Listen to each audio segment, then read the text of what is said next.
Hello दोस्तों, new लक्ष्य academy पे आपका स्वागत है। कैसे हैं सभी? सभी लोग अच्छे होंगे। हम भी बहुत ठीक हैं और आशा करते हैं कि आप स्वस्थ रहें और आगे इसी हिसाब से आगे बढ़ते रहें और जो आपने लक्ष्य बनाया उसकी प्राप्ति आपको हो। और कुछ कठिनाई लक्ष्य में आती हैं प्राप्त करने में, तो उसके समाधान के लिए हम यहाँ पर हैं और रेगुलर उस चीज़ का आपको समाधान करा भी रहे हैं। तो हम जो वीडियो डालें, नंबर 1, नंबर 2, नंबर 3, आज तीसरा वीडियो है हमारा पॉलिटी पे, तो इसको बड़े ध्यान से देखिए, अच्छे से इसकी आप विचार कीजिए इस पे। और इस जब विचार करेंगे, अच्छे से उसको देखेंगे, दिमाग से उसका मूल्यांकन करेंगे, तो आपकी एक समझ बन जाएगी। और समझ बन जाएगी तो आप उस चीज को अच्छे से समझ पाएंगे, रट नहीं पाएंगे। रटने से कोई ज्ञान नहीं होता है, रटने से एग्जाम नहीं निकलते हैं। कभी कोई एग्जाम रटने से नहीं निकलता है। रटने से आप चीजों को रट लोगे, जब दूसरी प्रकार की कोई चीज आएगी तो आप सोचोगे यार ये तो कभी हमें कराया ही नहीं गया। लेकिन वो चीजें सब करा दी गई हैं। ये समझ जब पैदा कर लोगे आप किसी भी चीज में, तो आपको बहुत आसानी होगी। कोई भी उत्तर आप दे सकते हो, छोटे से छोटा, बड़े से बड़ा। जब प्री एग्जाम होता है सिविल सर्विसेज में, तो छोटे छोटे क्वेश्चन आते हैं, एक एक लाइन के भी होते हैं, कुछ कॉम्बिनेशन में भी क्वेश्चन होते हैं। सब आपके दूर समस्या दूर हो जाएंगे, आप सबको हल करोगे। लेकिन जो मेंस में क्वेश्चन होते हैं ना, उसमें लिखना पड़ता है आपको, और उसके लिए एक समझ बनाने की जरूरी है। और वो समझ तब बनेगी जब आप किसी टॉपिक को सही से समझेंगे। तो इससे पहले हम करा चुके हैं आपको 1773 का रेगुलेटिंग एक्ट। ये आपको पता है 1773 का रेगुलेटिंग एक्ट जो आया था, वो नाम से ही उसका पता चलता है कि वो एक किसी चीज को नियंत्रित करने के लिए एक अधिनियम है। जब प्लासी के युद्ध के बाद और बक्सर के युद्ध के बाद कंपनी का शासन बढ़ा, तो कई तरीके की समस्या आ गई। कुछ यहाँ पे जो प्रेसिडेंसी थी, कलकत्ता, बंबई, मद्रास, इनको कानून बनाने की जरूरतें पड़ी। कुछ करप्शन के भी मामले आए थे। मैं आप पहले वीडियो देखेंगे, आप उसमें वो दूर हो जाएंगे देख करके। तो उस चीज को दूर करने के लिए, एक रेगुलेट कराने के लिए, कंपनी को सुचारू रूप से चलाने के लिए एक रेगुलेटिंग एक्ट आया, जिसका नाम रखा गया 1773। वो हमने पहले करवा दिया है। अब जैसे कंपनी का काम बढ़ता चला जाता है, क्योंकि ईस्ट इंडिया कंपनी एक तरह से यहाँ पे व्यापार करने के लिए आई थी, लेकिन वो राजनीति में रुचि लेने लगी। फिर उन्होंने अपनी सेना भी रखी और वो क्षेत्र जीतते चले जा रहे थे। जब क्षेत्र जीतते चले जा रहे थे, उनके लिए एक्ट आए हैं। तो पहला एक्ट जो आता है और उसके बाद जो एक्ट आते हैं, वो आपस में सब जुड़े हुए हैं। जब आप सही से अध्ययन करेंगे तो उसमें एक आप तारतम्य देखेंगे कि अगला एक्ट जब हम पढ़ रहे हैं तो पहले वाला बहुत जरूरी होता है समझना। तो आज हम 1781 करा रहे हैं, तो ये 1773 से रिलेटेड ही है, और इसके बाद जो आएंगे वो इससे रिलेटेड होंगे। और कैसे रिलेटेड है हम आपको बता दें। 1773 का जो एक्ट था, उसमें कुछ खामियां रह गई थी। उसमें हमको कुछ मतलब ईस्ट इंडिया कंपनी है, उस देखती है कि इसमें कुछ कमियां है। जो ब्रिटिश गवर्नमेंट है, वो देखती है कि इसमें कुछ कमियां हैं। तो उन कमियों की मांग उठने लगी कि उन कमियों को दूर कैसे किया जाए। 1773 में जो एक्ट आया, उसमें कुछ कमियां रह गई। तो उन कमियों को दूर करने के लिए एक्ट जो आता है, उसका नाम क्या है? नाम से ही आपको पता लग जाएगा इसका क्या है। यह है 1781 का सेटलमेंट एक्ट।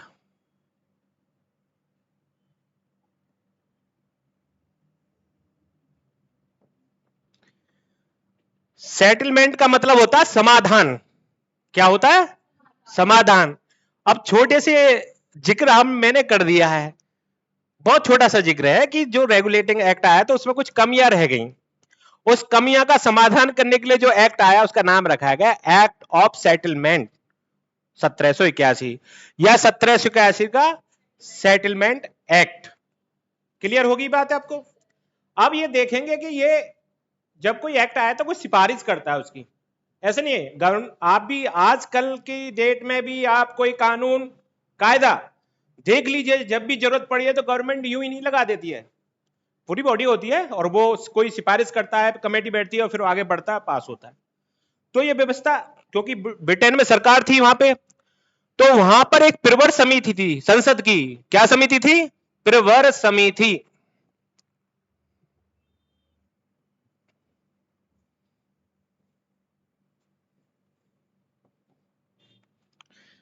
इसके अध्यक्ष थे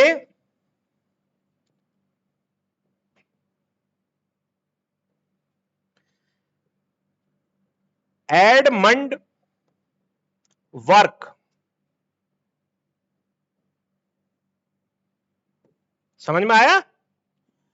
पिरवर समिति थी एक और उसके अध्यक्ष थे एडमंड वर्क। ये क्वेश्चन कभी कभी पूछ लिया जाता है कि ये एक्ट किसकी सिफारिश पे आया है।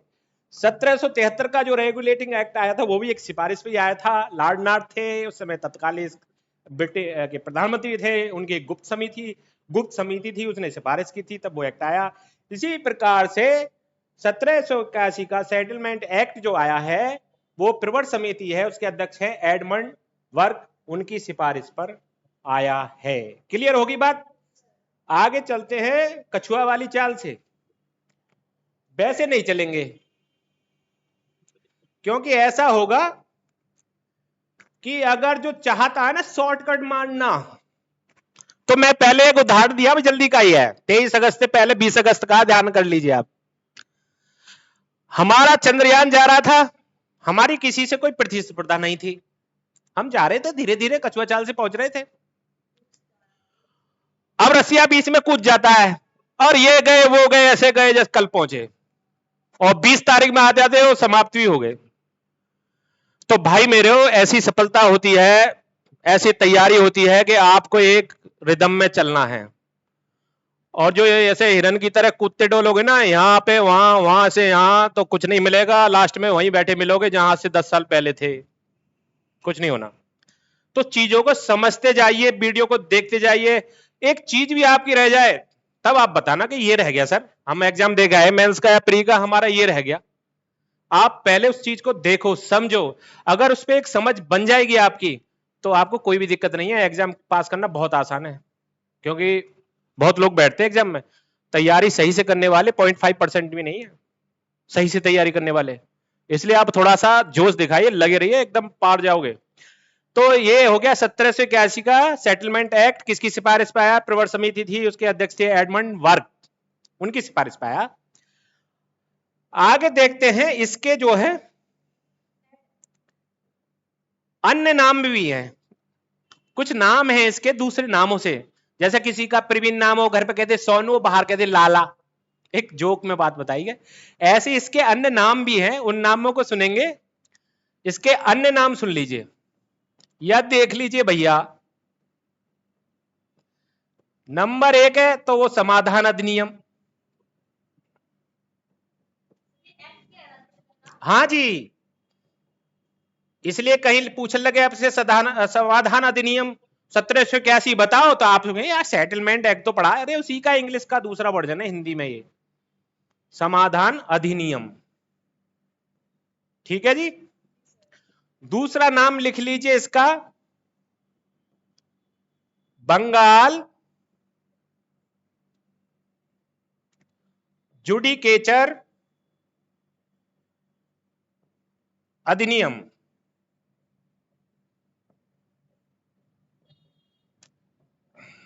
जुडिशरी भी लिख सकते हैं आप। और तीसरा है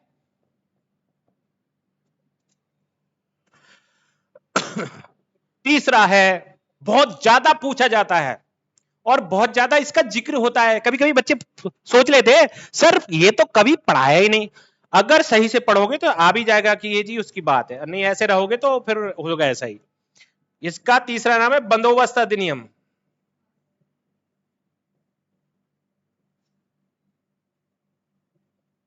कुछ बच्चों की शिकायत थी सर आप ऐसे उर्दू सा लिखते हो, साफ नहीं लिखते हो, आज मैंने भैया थोड़ी शिकायत दूर कर दी है, तो लग रहा होगा चांद सा नजर आ रहा होगा आज कुछ, मेरी राइटिंग ज्यादा साफ नहीं है, लेकिन हाँ कोशिश ये की आपको पढ़ने में आ जाए, थोड़ा सा सही है तो आप कमेंट करके बताएं कुछ पढ़े आ रहा, समझ में नहीं आ रहा। तो बंदोबस्त कितने नाम हो गए इसके? 3 नाम है, चाहे वो आपसे समाधान अधिनियम का जिक्र करे, चाहे बंगाल जुडिकेचर या जुडिशरी अधिनियम का जिक्र करे, या तीसरा बंदोबस्त अधिनियम का जिक्र हो, ये सभी तीनों नाम एक्ट ऑफ सेटलमेंट 1781 के ही नाम हैं। ठीक है, आगे बढ़ेंगे। इसके बाद में इसके जब परिवर्तन किए गए हैं भारत में, और पिछले एक्टों से तुलना करते करते भी इन चीजों को हम देखेंगे। देखो, सबसे ज्यादा इंपोर्टेंट जो प्रेसिडेंसी थी ये 1773 के एक्ट में आपने समझ लिया है कि हेड हो गई थी कौन थी, कलकत्ता प्रेसिडेंसी, बंगाल प्रेसिडेंसी, क्योंकि वहां गवर्नर जनरल था, बाकी गवर्नर थे। तो यहां पे लिखेंगे कलकत्ता प्रेसिडेंसी को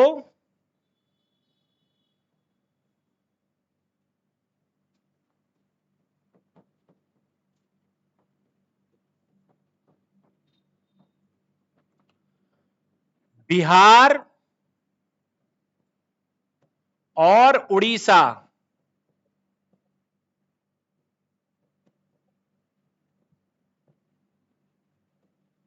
के लिए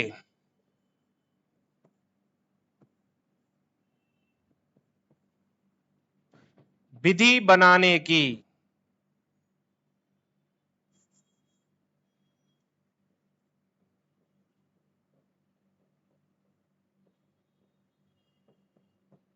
शक्ति प्रदान की गई।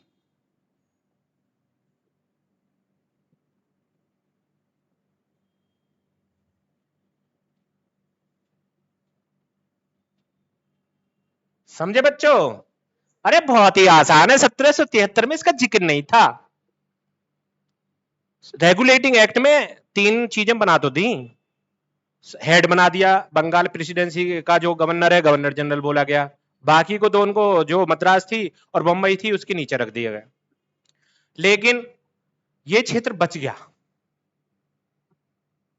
और ये उनके अधिकार में था। तो किसी से हमें उगाही करनी है, किसी पे कोई कर लगाना है, किसी के लिए कुछ योजना बनानी है, तो नियम में तो आना ही चाहिए ना। तो इस चीज की आवश्यकता पड़ी, तो इस कमी को दूर गया 1781 के तहत। और उस एक्ट के अनुसार जो बंगाल प्रेसिडेंसी थी उसको यह अधिकार दिया गया कि बिहार उड़ीसा के लिए विधि बना सके। तो मतलब कलकत्ता प्रेसिडेंसी को बिहार और उड़ीसा के लिए विधि बनाने की शक्ति प्रदान की गई। ये क्वेश्चन आ जाएगा किस एक्ट के तहत? 1781 सेटलमेंट एक्ट के तहत। ये क्वेश्चन आ जाए तो एक लाइन का बस टिक मार दोगे आप, समझ गए? आगे बढ़ते। आप दोनों एक्टों को साथ साथ बता रहा हूं मैं आपको, अगर पिछला वीडियो नहीं भी देगा ना तो भी अब समझ में आ जाएगा। आपको ये तो पता ही है कि 1773 के रेगुलेटिंग एक्ट के तहत एक कलकत्ता में एक नई चीज की गई थी। आपको पता है 1774 में सर्वोच्च न्यायालय की स्थापना की गई। क्या की गई? सुप्रीम कोर्ट की स्थापना की गई। जब सुप्रीम कोर्ट की स्थापना की गई तो सुप्रीम कोर्ट, अब ये क्वेश्चन थोड़ा से रिपीट करा रहा हूं कि ये आता है कि किस सन में की गई, तो इसमें 1774 में स्थापना की गई। एक्ट बेशक 1773 में आया है, लेकिन सुप्रीम कोर्ट की जो स्थापना की गई कलकत्ता में वो 1774 में की गई है। तो एक हेड तो हो गया आपका बंगाल प्रेसिडेंसी का गवर्नर जनरल, लिख के समझा रहा हूं, आज समझ लीजिए। बहुत ही आसान है, इतना आसान है कि बस जैसे मक्खन पे छुरा चला दो, अगर आप समझोगे तो। नहीं तो भैया ज्ञान ध्यान से और ज्ञान से नहीं देखोगे तो लठ ऐसा पड़ता रहेगा सर पे कि पता ना हथौड़ा मार रहा कोई। तो आपके ऊपर है, आपकी समझ के ऊपर है, आप कितना मेरी बातों पे ध्यान दे रहे हो। अगर आप ध्यान दे रहे हो और समझ रहे हो, पहली बातों को आप समझे हो, तो बिल्कुल मक्खन सा लगेगा। ठीक है, चलते हैं। देखो आप समझिए अच्छे से, ये आपका एक तो हो गया गवर्नर जनरल। देखो भैया ये भी हेड हो गया था, ये अपने आप को सर्वे सर्वा समझ रहे थे, क्योंकि ये कह रहे थे भैया जितने भी हैं उनके ऊपर हम वारेन हेस्टिंग्स पहले थे, वो पहला वीडियो देखना पड़ेगा भैया, सब कुछ चाहते होगा आज ही करा दिया जाए, थोड़ा सा अनुशासन में भी आना पड़ेगा। और दूसरा हो गया सर्वोच्च न्यायालय, इसके थोड़े बराबर में लिख देता हूं क्योंकि नहीं तो ऊंच नीच का भेदभाव हो जाएगा, और बात कॉन्स्टिट्यूशन की चल रही है तो कानून का बहुत ध्यान रखना पड़ता है। सर्वोच्च न्यायालय, समझो। अब इनके कार्यों को सही तरीके से अलग अलग नहीं किया गया था, डिफाइन नहीं किया गया। कि तुमको क्या करना है, इनको क्या करना है। तो ये क्या होता था, कभी कभी कंफ्लिक्ट पैदा हो जाता था। ये सोचता था कि मैं बड़ा हूं, ये सोचता था कि मैं बड़ा हूं, तो काम कैसे चलेगा। आज भी हम आगे पढ़ेंगे, जैसे संविधान पढ़ेंगे, पॉलिटी को जब पढ़ेंगे, क्योंकि पॉलिटी का एक पार्ट है हमारा संविधान, तो आप देखोगे न्यायपालिका, विधायिका और ये आपकी कार्यपालिका, ये तीनों अलग अलग हैं, और लेकिन इनमें कॉम्बिनेशन भी है, स्वतंत्र होते हुए अलग से जुड़ी हुई भी है। ओवरलैप ना होना चाहिए कभी अधिकारों का, मतलब कहीं ऐसा ना हो कि जुडिशरी दूसरे काम करने लगे। तो ये कंडीशन यहां पे अटक ये गई कि गवर्नर जनरल काउंसिल ये सोचे कि सर्वोच्च न्यायालय जो आदेश दे रहा है वो सर्वोच्च है, या सर्वोच्च न्यायालय ये सोचे कि मैं जो आदेश दे रहा हूं कि मैं सर्वोच्च हूं। क्योंकि 1773 के एक्ट में ये डिफाइन नहीं किया गया था, इनके कार्यों को अलग अलग नहीं दिया गया। दोनों की स्थापना 1773 के थ्रू हुई है, गवर्नर जनरल की और सर्वोच्च न्यायालय की, दोनों की स्थापना। तो 1781 के एक्ट के थ्रू इनके कार्यों का विभाजन किया गया है और इनकी स्थिति को अलग अलग किया गया और इसको थोड़ा पावरफुल बनाया गया। 1781 एक्ट के थ्रू इनके कार्यों का थोड़ा सा समझाया गया कि भाई ये आप करो, ये आप करो, ये आपका काम है। और उसमें भी ज्यादा पावरफुल किसे बनाएगा, इसको बनाएगा, क्योंकि उस समय शासन का बहुत ज्यादा महत्व था और ईस्ट इंडिया कंपनी को यह था कि वो सही से उसको शासन करना चाहिए, उसके कार्यों में, उसके वर्क में किसी का इंटरफेयर नहीं होना चाहिए। क्योंकि अंग्रेजों का यह था कि अगर वो भारत पे सही से शासन करेंगे तो भारत को सही से लूट सकते हैं, और लूटा है उन्होंने। उन्होंने जितने भी नियम कायदे कानून बनाए अपने स्वार्थ के लिए बनाए, अपने पर्पज के लिए बनाए। तो इसको ज्यादा पावरफुल रखा गया है। अब इसको देखते हैं किस तरीके से, नोट करो।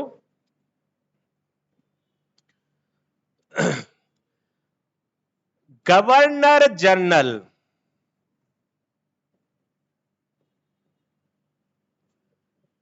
परिषद को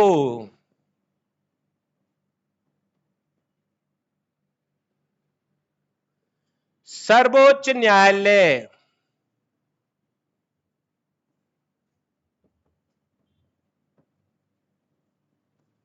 की अधिकारिता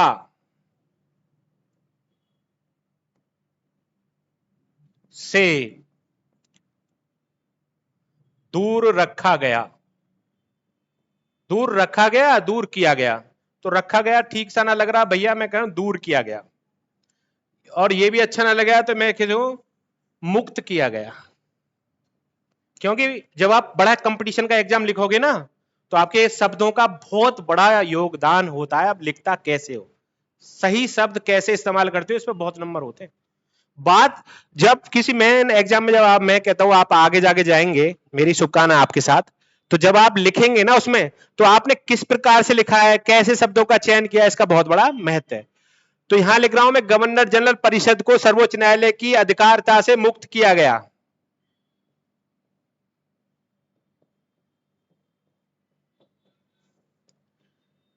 इस बात को मैं समझा देता हूं। इस एक्ट के आने से पहले कोई भी कानून होता था, गवर्नर जनरल कोई भी आदेश निकालता था, तो कुछ चीजें सर्वोच्च न्यायालय के पास चली जाती थी। सर्वोच्च न्यायालय अपने हिसाब से उनको देता था। जरूरत तो भाई, गवर्नर बॉडी जो थी वो गवर्नर जनरल था, उसे शासन करना था, अपने हित में जैसे करना था। और बाय द वे सर्वोच्च न्यायालय ने उस पर कुछ अलग से आदेश दे दिया और गवर्नर जनरल को वहां पे दिक्कतें पैदा हो गई, तो ये चीज वहां तक पहुंचाएगी प्रवर समिति तक, इंग्लैंड तक, कि ऐसे हो रहा है, हमें इसके लिए शासन करने के लिए हमें ताकत चाहिए। तो जब ब्रिटेन संसद ने यह देखा कि इनको गवर्नर जनरल को ताकत मिलनी चाहिए और ये सर्वोच्च न्यायालय का इंटरफियर यहां पे खत्म होना चाहिए, तो उन्होंने साफ साफ कर दिया कि गवर्नर जनरल परिषद अब जो भी कोई आदेश लागू करेगी, समझ रहे हो, गवर्नर जनरल परिषद अब कोई आदेश लागू करेगी, उसको उसको सही तरह से लागू करने के लिए सर्वोच्च न्यायालय से अनुमति नहीं लेनी पड़ेगी और सर्वोच्च न्यायालय उस पर किसी प्रकार का रोक लगा नहीं सकती। क्लियर हो गया। क्योंकि वो हटा दिया गया उसके अंदर, मतलब उससे निकाल दिया कि आप इस, मतलब गवर्नर जनरल परिषद सर्वोच्च न्यायालय के अंडर नहीं है। इससे पहले थी। समझ में आ गया? क्लियर नहीं हुआ? समझ में आ गया? तो इस चीज को दूर किया गया कि कैसे, कि गवर्नर जनरल परिषद को सर्वोच्च न्यायालय की अधिकारता से मुक्त किया गया। समझ गए? क्लियर? दूसरी बात बहुत आसान है। अगर कहीं पे भी आपको कोई दिक्कत है, आप कमेंट कर सकते हैं, हम उसका समाधान करेंगे। चुप मत बैठिए, अपने हक के लिए लड़िए। आपको सक्षम बनाना, योग्य बनाना और ताकतवर बनाना हमारा काम है। जिस दिन कमजोर से कमजोर व्यक्ति हिंदुस्तान के अंदर ताकतवर हो गया, उसका कोई हक नहीं मार सकता है। और यदि आप कमजोर रहेंगे, आप सिर्फ दूसरे की गुलामी करते रहेंगे। इस तरीके से जब आप अपने अधिकारों को नहीं जानेंगे, तो आप दूसरे की एक तरह से गुलामी कर रहे हैं। और जब अपने अधिकारों को जान जाएंगे, तो आप खड़े हो जाएंगे। और अपने अधिकारों को जानने के लिए सही से पढ़ना जरूरी है, सही से जॉब हासिल करने के लिए पढ़ना जरूरी है। तो हमारी एक एक बात को सही से ध्यान रखिए और पढ़ते रहिए। बहुत ही अच्छे तरीके से, बहुत ही सिंपल वे में समझाया जा रहा है, बहुत ही आसानी से समझाया जा रहा है। तो ये चीज क्लियर हो गई? आगे बढ़ते हैं। अब इसके बाद में आता है, जैसे सर्वोच्च न्यायालय था, ऐसे प्रांतीय न्यायालय भी थे। कौन थे? स्टेट न्यायालय। प्रेसिडेंसी भी अलग छोटे छोटे प्रदेश थे, मतलब बना रखे थे। अब प्रांतीय न्यायालय के विरुद्ध अपील,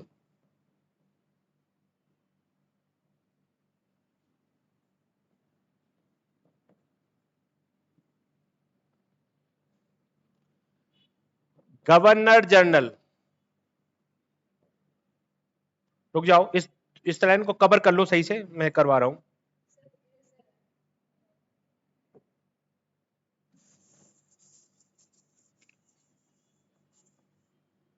नोट करिए।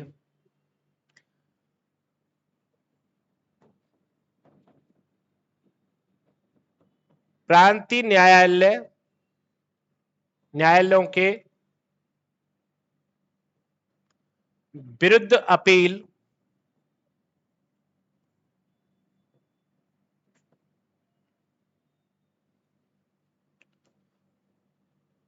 बड़ा नोट करना अच्छे से।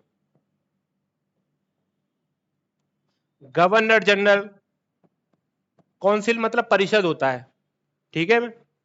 काउंसिल, काउंसिल की जगह आप क्या लिख सकते हैं? परिषद भी लिख सकते हैं। गवर्नर जनरल काउंसिल में की जा सकती थी।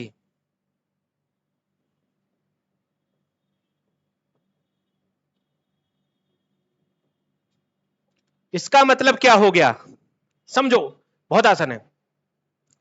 ये 1781 का जो एक्ट आया है, एक्ट ऑफ सेटलमेंट, उसके द्वारा परिवर्तन हुआ है। इससे पहले क्या होता था? प्रांतीय न्यायालय, इसमें परिवर्तन किया गया, प्रांतीय न्यायालय कोई और उसके विरुद्ध अपील करनी है तो गवर्नर जनरल परिषद के पास जाओ। लेकिन इससे पहले क्या होता था? अपील कहां जाती थी? सर्वोच्च न्यायालय। कहां जाती थी? सर्वोच्च न्यायालय। अब सर्वोच्च न्यायालय ने कोई ऐसा डिसीजन दे दिया जो गवर्नर जनरल परिषद को मंजूर नहीं है, तो मैंने इसके बारे में क्लियर कर चुका हूं कि कॉन्फ्लिक्ट हो जाएगा। तो जब पहले मैंने बता दिया कि गवर्नर जनरल परिषद को सर्वोच्च न्यायालय की अधिकारता से मुक्त किया गया, तो भाई प्रांतीय न्यायालयों की अपील सर्वोच्च न्यायालय कैसे जाएगी? अब नहीं जा सकती। तो इसलिए यह प्रावधान किया गया कि प्रांतीय न्यायालयों के विरुद्ध जो अपील होगी, वो भी अब गवर्नर जनरल काउंसिल के पास जाएगी। समझ गए? नहीं समझ गए? अगर कहीं से कोई दिक्कत है तो मैं दोबारा बता देता हूं, तिबारा बता देता हूं।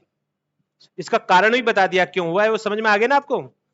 कि जिसको पहले मुक्त कर दिया गया, हटा दिया गया वहां से, गवर्नर जनरल परिषद को सर्वोच्च न्यायालय से हटा दिया गया है, उसके अंडर नहीं रहेगा, तो फिर वहां पे कोई अपील भी नहीं जा सकती। क्योंकि जिस पर इंटरफेयर हो गवर्नर जनरल परिषद का, क्योंकि प्रांतीय जो क्षेत्र थे वो गवर्नर जनरल के अंडर थे। अब प्रांतीय न्यायालयों के विरुद्ध अपील चली गई सुप्रीम कोर्ट में, तो फिर वो कैसे काम होगा उस पर, क्योंकि गवर्नर जनरल परिषद को हटा दिया है वहां से। तो अब ये किया गया 1781 एक्ट के अंतर्गत कि प्रांतीय न्यायालयों के जो विरुद्ध अपील की जाएगी वह गवर्नर जनरल काउंसिल में की जाएगी। समझ गए? क्लियर हो गया? आगे चलते, सन्ने सन्ने बढ़ रहे हैं। अब देखिए,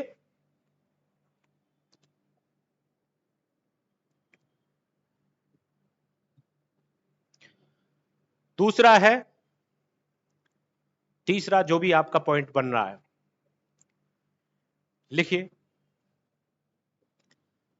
सर्वोच्च न्यायालय की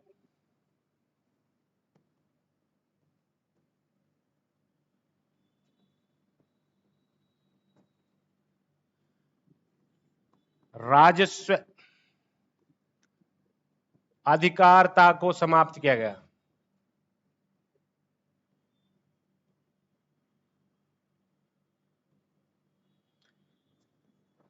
अगर इसी तरीके से पढ़ेंगे ना आप, तो जितना भी शासन चलता है ना इंडिया के अंदर, सारा समझ जाएंगे। एक तरह से इस तरीके के वकील हो जाएंगे आप यहीं से ही। अधिकारता को समाप्त किया गया। आप ये समझ में आ रहा भैया, मैं जो लिख रहा हूं आ रहा है? क्लियर समझ रहा है? अच्छा, थोड़ा जोर से बोल दिया करो। अब शिकायत थी बहुत सारे बच्चों की, ये जो वीडियो देख रहे हैं वो भी कहते सर बोलते तो ठीक हो, जो भी है समझ में आ जाता, लेकिन पीछे क्या लिखते हो हमें पता नहीं पड़ता।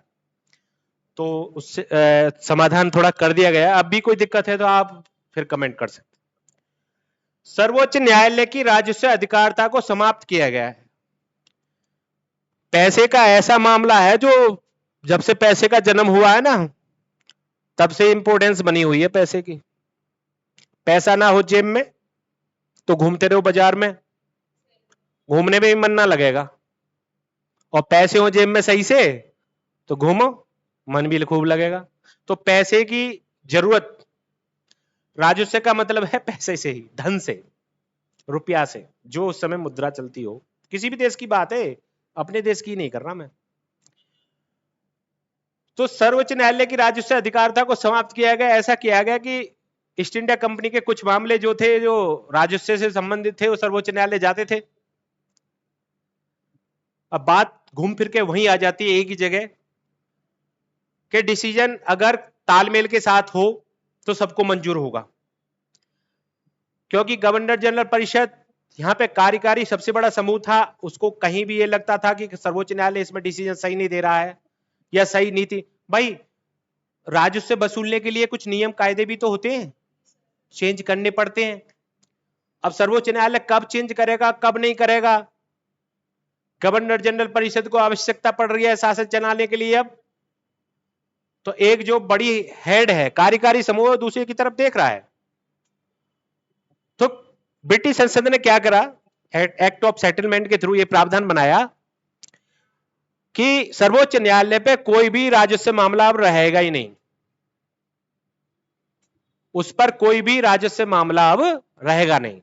राजस्व जो राज के लिए पैसा धन हम राज से एकत्रित करते हैं, इकट्ठा करते हैं, वो राजस्व होता है, और उसमें कई चीजों से आता है। आज भी आप इस चीज को देखेंगे। तो सर्वोच्च न्यायालय की राजस्व अधिकारता को क्यों समाप्त किया गया मैंने बता दिया, और इसको दे दिया किसको, इसके लिए बनाए गए राजस्व मंडल, कमिश्नरी बनाई गई राजस्व के लिए, एक क्षेत्र बनाए गए जिनको राजस्व मंडल नाम दिया गया। डिफरेंट डिफरेंट जगह अलग अलग क्षेत्रों में राजस्व मंडल बनाए गए, और उस राजस्व मंडल में कमिश्नर बिठाए गए, और वो अपने हिसाब से, और वो लगान लेना है, कैसे इकट्ठा करना है राजस्व, उनका काम था राजस्व मंडलों का। तो इसमें आगे लिख लीजिए। अब पहला तो ये हो गया, जो भी क्रम आ रहा है क्रम आप अपने हिसाब से बना लो। अगला इसमें लिख लीजिए, जब राजस्व अधिकारता को समाप्त किया गया तो सीधा गवर्नर जनरल के पास नहीं पहुंचे। हर चीज के लिए आप हेडक्वार्टर नहीं भागोगे, सिस्टम चलाने का मतलब है कि उसके लिए अलग अलग बॉडीज बनाई जाए, तभी सुचारू रूप से चल सकता है। ये तो कायदा और कानून है।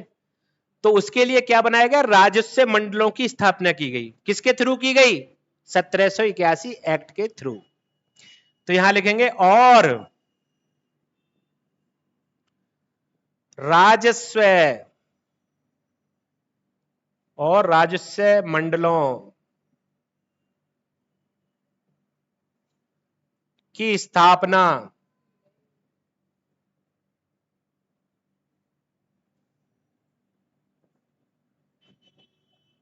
ठीक है भैया। इस समझ मैं वहां से हटाया तो उसका सॉल्यूशन भी तो चाहिए। पट टू पट सॉल्यूशन बता रहा हूं ना मैं, जैसे वो कराया तो क्यों करा, फिर उसका समाधान क्या करा, ये देखिए।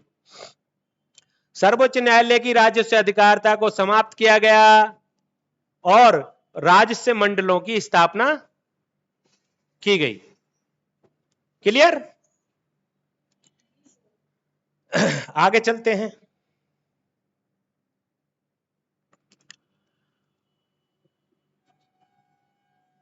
दूसरा,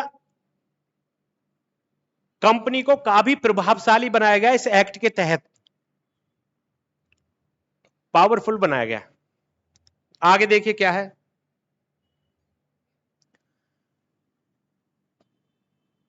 कंपनी के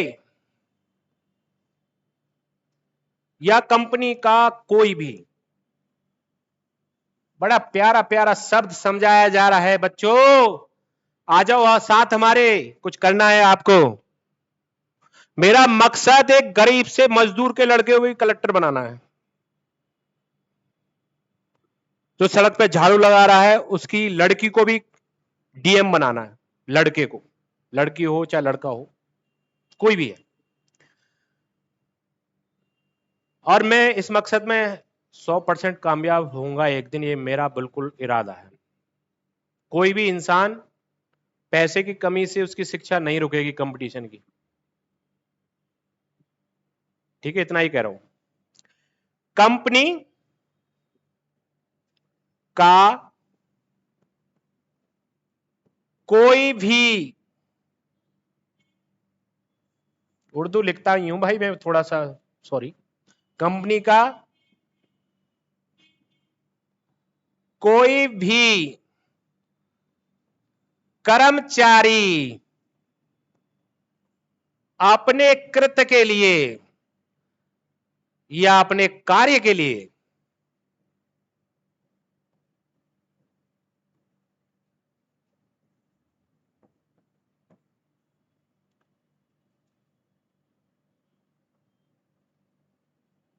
सर्वोच्च न्यायालय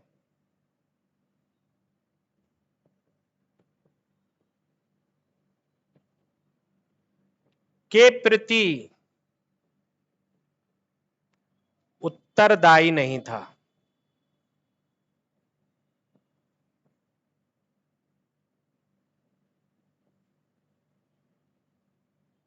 क्लियर?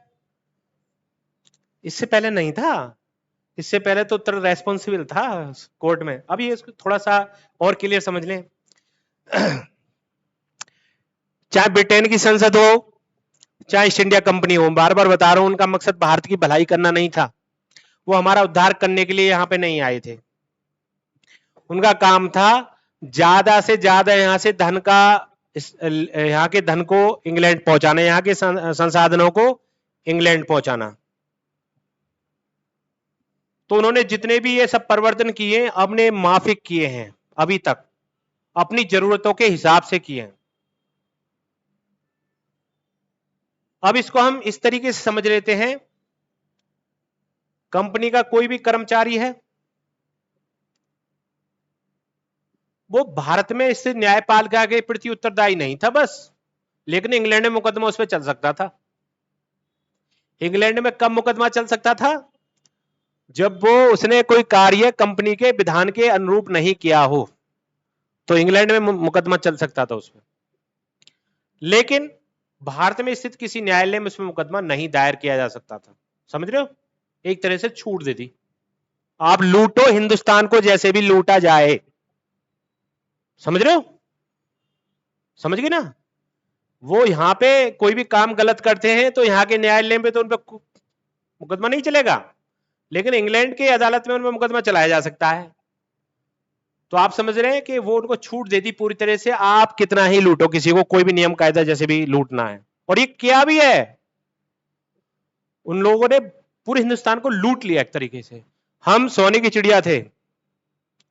आपको बता दें, आज जो अमेरिका का योगदान है ना, अंग्रेजों के आने से पहले भारत का वही योगदान अर्थव्यवस्था में भारत का था। आप लगाइए, औरंगजेब के समय की बात बता रहा हूं मैं आपको। औरंगजेब के समय जो अर्थव्यवस्था इंडिया की थी वो टॉप थी पूरे संसार में, दुनिया में, ये फैक्ट है। तो आप ये देखिए, कंपनी का कोई भी कर्मचारी अपने कार्य के लिए सर्वोच्च न्यायालय के प्रति उत्तरदायी नहीं था। यह इस एक्ट के तहत प्रावधान किया गया। नोट कर लीजिए।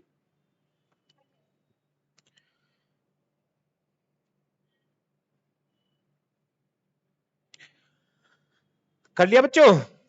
अब देखिए, अब सर्वोच्च न्यायालय को सब तरीके से घेर लिया। उसकी अधिकारता को कम किया गया, तो थोड़ा उसके लिए भी कुछ उठाने के लिए चाहिए, तो उसके लिए कुछ थोड़ा टॉनिक दिया गया। एक टॉनिक उसके लिए लिख लीजिए। क्या टॉनिक है?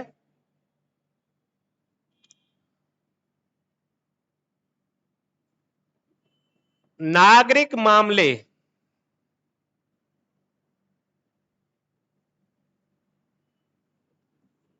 सर्वोच्च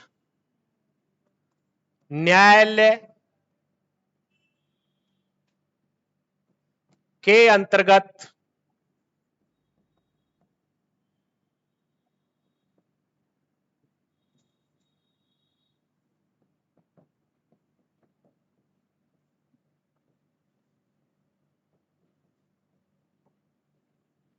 रखे गए। समझ गए? नागरिक मामले होते हैं जो प्रजा से जुड़े हों। तो इनको कहां रख दिया गया? सारे मामलों को उठाकर किसकी जगह रख दिया गया? सर्वोच्च न्यायालय की। वही देखेगा इस मामलों में सर्वोच्च न्यायालय ही रहेगा। नागरिक मामलों में सर्वोच्चता किसको प्रदान की गई? सर्वोच्च न्यायालय को। समझ गए ना? दूसरी बात,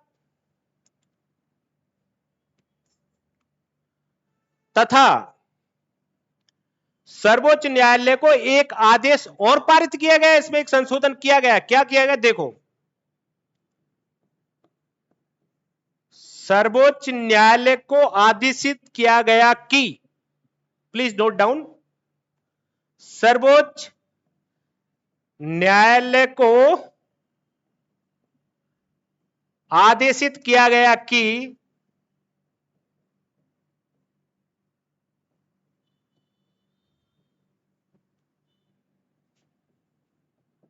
क्या आदेशित किया गया?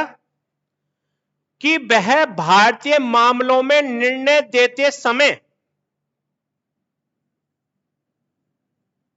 कि वह भारतीय मामलों में, अब ये तो पता है कि नागरिक मामले ही सुनेगा वो, क्लियर हो गया। भारतीय मामलों में निर्णय, डिसीजन मतलब निर्णय देते समय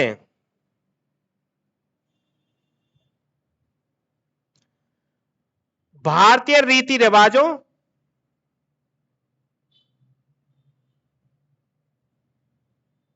भारतीय रीति रिवाजों का विशेष ध्यान रखे।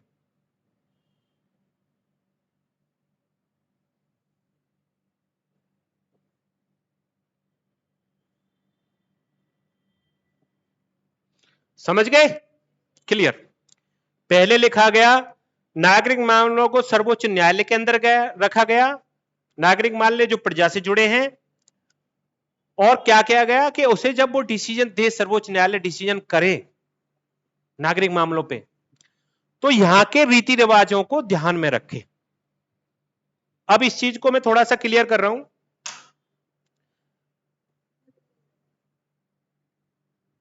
बिना जरूरत के कोई परिवर्तन नहीं होता। जरूरत होती है तो हम वो काम कर लेते हैं, करने का प्रयास करते हैं। तो जब ये क्यों ऐसा किया गया, जरूरत पड़ गई, क्यों पड़ गई ऐसी? इससे पहले सर्वोच्च न्यायालय ने जो कुछ डिसीजन दिए थे वो अपनी प्रणाली से दे रहे थे, अपने रीति अपने हिसाब से दे रहे थे। आपको पता है अंग्रेज कौन होते हैं? ईसाई। और हमारे यहां धर्म, भिन्न भिन्न धर्मों के लोग, भिन्न भिन्न जातियों के लोग थे। हमारे यहां क्षेत्र में बटा हुआ था समाज के, उत्तर भारत से है, ये दक्षिण भारत से है, ये पूरब से है, ये पश्चिम से है, ये राजा रजवाड़ों से है, या ये हिंदू है, या मुसलमान है, ये सिख है, या ये कुछ और है। तो आप उन सबको एक तराजू में नहीं तोल सकते थे, क्योंकि जब मान्यता अलग होगी, मान लो धर्म से संबंधित कोई मैटर आ गया, कोई मेरी विचार मैं तो बता रहा हूं उस समय, तो वहां पहले उनके रीति रिवाजों को समझना बहुत जरूरी था। तो कुछ डिसीजन जो सर्वोच्च न्यायालय ने दिए अपने हिसाब से दे दिए, जो भारतीय जनता थी वो एक्सेप्ट नहीं कर पा रही थी उनको। मान लो किसी हिंदू का मैटर है और उसमें मुसलमान के हिसाब से निर्णय दे दिया है, तो वो मान्य नहीं रहा। और दूसरा किसी और का मैटर है, उसके हिसाब से देता है, वो मान्य नहीं रहा। तो ये सर्वोच्च न्यायालय को यह आदेश सिद्ध किया गया कि जब भी कोई निर्णय दे वो, तो उनके रीति रिवाजों, धर्म को ध्यान में रखे, जिससे निर्णय प्रभावशाली बन सके। क्लियर हो गया? बहुत बढ़िया बच्चों, क्या बात है। मुझे लग रहा है आप मेहनत कर रहे हैं, और होना भी चाहिए, लगना भी चाहिए जब मेहनत हो रही है। तो आपने ये मुख्य मुख्य परिवर्तन देखे। 1781 एक्ट ऑफ सेटलमेंट, इससे पहले आपने 1773 देखा। अब पिट्स इंडिया एक्ट आएगा 1784, जो अगले वीडियो में हम क्लियर करेंगे। ओके, थोड़ा थोड़ा लेके चल रहे हैं जिससे आपको समझने में भी आसानी रहे। तो एक बार रिवीजन कर देता हूं मैं, जल्दी जल्दी देख लेंगे, कोई दिक्कत नहीं है, करते हैं।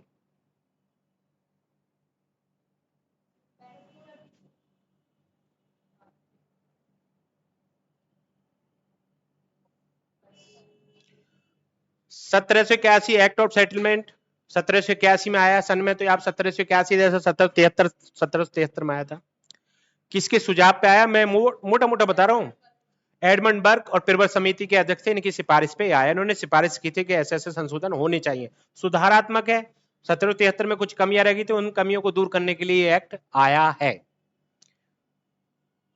उसके बाद इसके जो दूसरे नाम हैं, जो अन्य नाम हैं, वो भी हमको ध्यान में रखने चाहिए। कहीं आपसे कोई क्वेश्चन कर रहा है, आपको 1781 का सेटलमेंट एक्ट तो पता है, लेकिन उसका दूसरा नाम बंदोबस्त अधिनियम भी होता है, ये पता नहीं हो किसी का, बताओ बंदोबस्त अधिनियम कौन सा है। आप सोचे तो पढ़ा ही नहीं है, जबकि आप जानते हो उसके बारे में। तो सही से गहन अध्ययन का मतलब है, समझ लो। इसके अन्य तीन नाम ये हैं। नंबर 1 समाधान अधिनियम, जिसका सेटलमेंट नाम से ही पता चलता है। दूसरा है बंगाल जुडिकेचर अधिनियम या जुडिशरी अधिनियम। तीसरा है बंदोबस्त अधिनियम। कि बंदोबस्त अधिनियम किसको, इसको इसलिए बोलते हैं, पीछे वीडियो में थोड़ा सा जोड़ दूं मैं अब, कि जब आपके राजस्व मंडलों की स्थापना की गई ना, बैक में वीडियो देखेंगे, मैंने बता दिया है। तो राजस्व कैसे कैसे होगा, उसके क्या क्या नियम है, तो एक बंदोबस्त किया गया पूरा। एक मालगुजारी का मुख्य स्रोत किसान थे, मजदूर थे। तो उस बंदोबस्त जब किया गया है, तो उसको वजह से इसको क्या बोला गया है? बंदोबस्त अधिनियम भी बोला गया है। ठीक है, इसके बाद में आगे चलते हैं। कलकत्ता प्रेसिडेंसी को बिहार और उड़ीसा के लिए विधि बनाने की शक्ति प्रदान की गई। 1773 के एक्ट में इसके लिए प्रावधान नहीं था बिहार और उड़ीसा के लिए, इसकी जरूरत पड़ रही थी। तो 1781 एक्ट में इस कमी को दूर करते हुए इसमें परिवर्तन किया गया, और बिहार उड़ीसा के लिए विधि बना सकती थी कौन? कलकत्ता प्रेसिडेंसी। आगे, गवर्नर जनरल और सर्वोच्च न्यायालय बराबर बराबर में दोनों थे। और जब पैरेलल संस्थाएं थी दोनों, तो लगता था कि कभी ये सर्वोच्च, कभी वो सर्वोच्च। न्याय के मामले में होना चाहिए था सर्वोच्च, लेकिन गवर्नर जनरल परिषद के कुछ मामले जब सर्वोच्च न्यायालय चले जाते थे, सर्वोच्च न्यायालय अपने हिसाब से उस पर आदेश दे रहा है, जो गवर्नर जनरल को सही भी नहीं लग रहा है, उनके हिसाब से नहीं होना चाहिए था, तो एक कन्फ्लिक्ट पैदा हो रहा था। इस कन्फ्लिक्ट को दूर करने के लिए गवर्नर जनरल परिषद को सर्वोच्च न्यायालय से निकाल दिया गया। आगे देखते हैं। गवर्नर जनरल परिषद को सर्वोच्च न्यायालय की अधिकारता से मुक्त कर दिया गया, हटा दिया गया। मतलब सर्वोच्च न्यायालय उस पर कमांड नहीं करेगा। सर्वोच्च न्यायालय गवर्नर जनरल परिषद जो भी कानून और कायदा से काम कर रही है, वो सवाल खड़ा नहीं किया जा सकता सर्वोच्च न्यायालय में। समझ गए? अभी जो मैंने प्रश्न किया था उसका उत्तर क्लियर। उसके बाद में प्रांतीय न्यायालयों के विरुद्ध अपील गवर्नर जनरल काउंसिल में की जा सकती थी। जब उसको मुक्त कर दिया गया है तो कोई भी मामला गवर्नर जनरल परिषद का वहां नहीं जा सकता, क्योंकि प्रांतीय न्यायालय, प्रांतीय जो परिषदें थी वो काम करती थी गवर्नर जनरल के अंडर, तो इसलिए वो मामले भी आने चाहिए थे गवर्नर जनरल परिषद के। तो वो प्रावधान किया गया, जो मांग थी उसको पूरा किया गया। इसमें किया गया प्रांतीय न्यायालयों के विरुद्ध अपील गवर्नर जनरल काउंसिल में की जा सकती थी। आगे चलते हैं। सर्वोच्च न्यायालय की राजस्व अधिकारिता को समाप्त किया गया। यहां पे इसलिए किया गया है कि सबसे बड़ा स्रोत था आय का राजस्व। राजस्व का मतलब है जो हम शासन कर रहे हैं उसमें जितने भी मामले जिनसे पैसा आ रहा है, धन आ रहा है, उसको राजस्व बोलते हैं। तो उस समय कंपनी का काम ही पैसा लूटना था, धन दौलत लूटना ही तो था, यही सबसे इंपॉर्टेंट था। तो सर्वोच्च न्यायालय में जब ये मामले जाते थे राजस्व से संबंधित, तो फिर पहली वाली स्थिति आती है, सर्वोच्च न्यायालय कोई आदेश देगा जो गवर्नर जनरल परिषद को नहीं मंजूर है, तो वो कंफ्लिक्ट पैदा होगा। तो इससे ये भी हटाए गए और सर्वोच्च न्यायालय की राजस्व अधिकारिता को समाप्त करते हुए ये अधिकार किसको दे दिया गया? हाँ, राजस्व मंडलों की स्थापना की गई इसका सॉल्यूशन रखने के लिए। जो ऊपर कंडीशन आ रही है ना भाई, ये उससे जब हटा दिए, इसके लिए बॉडी होनी चाहिए और सभी के लिए गवर्नर जनरल परिषद में थोड़ी भाग हो गया। आप छोटे छोटे मामलों को छोटे छोटे स्तर पर निपटाया जाना चाहिए। तो जब वहां से हटाया तो इसके लिए क्या कहेंगे? राजस्व मंडलों की स्थापना की। राजस्व मंडल ना, ये थे राजस्व के कमिश्नर जहां पे होते थे, और वो अपने हिसाब से जो नियम कायदा कानून है तय करके कि कहां कितना मालगुजारी होगी, कितने भूभाग पे किसानों के लिए कर देना होगा, तब किसको तय करना था? राजस्व मंडलों को। क्लियर हो गया? और राजस्व मंडल किसके अंदर आते थे? गवर्नर जनरल परिषद के अंतर्गत। तो आप ये समझ पा रहे हो ना किसका काम सुचारू किया जा रहा है? कंपनी का। और कंपनी का काम सुचारू तो किसका काम सुचारू? बढ़िया, इंग्लैंड का। और बर्बादी किसकी? हिंदुस्तान की। यह आप पूरे तरह से समझो किस तरीके से हिंदुस्तान को अंग्रेजों ने लूटा है। अब कंपनी का कोई भी कर्मचारी अपने कार्य के लिए सर्वोच्च न्यायालय के प्रति उत्तरदायी नहीं था। कंपनी का कोई भी कर्मचारी अपने कार्य के लिए सर्वोच्च न्यायालय के प्रति उत्तरदायी नहीं था। यह भी एक नई चीज बताई गई, इसमें बनाई गई कि कंपनी का कोई भी काम कर्मचारी काम करेगा, भारतीय न्यायालय में उसके वो रेस्पॉन्सिबल नहीं होगा। हाँ, इंग्लैंड में उसके विरुद्ध कुछ भी किया जा सकता है, कानून चलाया जा सकता था। अब इसके बाद देखिए, नागरिक मामले सर्वोच्च न्यायालय के अंतर्गत रखे गए। अब सर्वोच्च न्यायालय से जब सब कुछ छीना गया तो उसके लिए भी कुछ टॉनिक दिया गया, तो उसकी भी प्रासंगिकता खत्म नहीं होनी चाहिए। तो क्या किया गया? जितने भी नागरिक मामले थे, सिविल मामले, वो सब किसके पहुंचाए गए? सर्वोच्च न्यायालय में। और सर्वोच्च न्यायालय को एक बात और बताई गई, आदेश किया गया कि वो निर्णय देते समय भारतीय रीति रिवाजों के ध्यान में रखे, धर्म को भी ध्यान में रखे, अपने हिसाब से ना करे, अपने धर्म के हिसाब से। कुछ लोग ईसाई थे, तो यहां पर कोई भी निर्णय देना है तो वो अपने हिसाब से ना दे करके भारतीय रीति रिवाजों के हिसाब से निर्णय दे। तो ये चीज आपको क्लियर हो गई होगी। तो मैं आशा करता हूं आपको अच्छे से समझ में आ रहा होगा, और कोई भी दिक्कत है तो आप हमें बताइए, हम आपको उस दिक्कत को दूर करेंगे। ठीक है, मिलते हैं नई वीडियो में।